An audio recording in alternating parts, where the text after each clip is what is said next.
দিনের দিন আমরা অলস হয়ে যাচ্ছি, কারণ আমরা একটু হলেই সাইকেলে যাওয়া আসার চেষ্টা করি, তারপরে কোথাও গেলে গাড়িতে টোটোতে, তা যাই হোক আমি পায়ে হেঁটে বা কোথাও কিছু করার আমার যে একটা যে অভ্যাস সেটা হারিয়ে ফেলে যাচ্ছি। তা যাই হোক, যার জন্য আমাদের বিভিন্ন রকম সমস্যায় পড়তে হচ্ছে। যেটা হচ্ছে কি, যে অল্পতেই হয়তো ভুঁড়ি হয়ে যাচ্ছে, মানে ফ্যাট বেড়ে যাচ্ছে, কোমরের ব্যথা, ঘাড়ের ব্যথা, মাসেলের ব্যথা। এর ফলে কী হচ্ছে, আমরা ডাক্তারবাবুদের ওখানে যাচ্ছি, অনেক রকম অ্যান্টিবায়োটিকের আশ্রয় নিচ্ছি।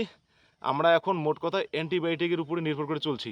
তো যাই হোক, সেখান থেকে বেরিয়ে এসে যদি নিয়মিত যদি সকাল বিকাল যদি এই ফ্রি হ্যান্ডগুলো যদি করা যায়, সম্পূর্ণ শরীরের ফ্রি হ্যান্ড, মানে আমি বাহ্যিক কোনো ওয়েট নিচ্ছি না, নিজের শরীর নিয়ে নিজের শরীরটাকে এইভাবে ফ্রি হ্যান্ড করতেছি। তাতে কি হচ্ছে, আমাদের সম্পূর্ণ শরীরের ব্লাড সার্কুলেশন, যে রক্ত সঞ্চালনটা খুব ভালো হচ্ছে। তাতে কি হচ্ছে, আমাদের হাড় মাংসপেশি, আমাদের যে হজম প্রক্রিয়া, সব কিছু একটা লেভেলে থাকতেছে।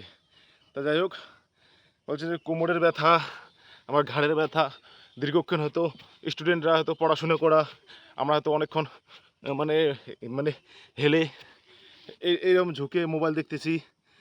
তা যাই হোক, আমাদের এইরকম সোজা স্ট্রেট থাকার কথা। তা যাই হোক, অনেকগুলো নিয়ম রয়েছে, তা সেগুলো আমরা ভুলে যাচ্ছি।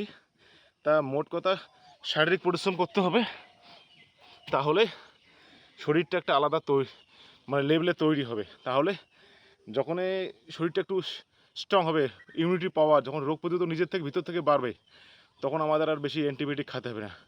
নাহলে অ্যান্টিবায়োটিক কোনোদিনও সলিউশন হতে পারে না। একটা সলিউশন হয়তো ইয়ে হতে পারে, 3-4টে রাস্তা আবার খুলে যাবে রোগ ব্যাধির জন্য, সেটা কোনোদিন ভালো হতে পারে না। চোখের সমস্যা, স্কিনের সমস্যা, লিভার কিডনির সমস্যা, তা সেখান থেকে বেরিয়ে এসে আমরা একটু কষ্ট করব, একটু শরীরের জন্য একটু সময় দেব, সময় অটোমেটিকলি বাইর হয়ে যাবে যদি ইচ্ছা থাকে। সবাই ভালো থাকবেন, সুস্থ থাকবেন।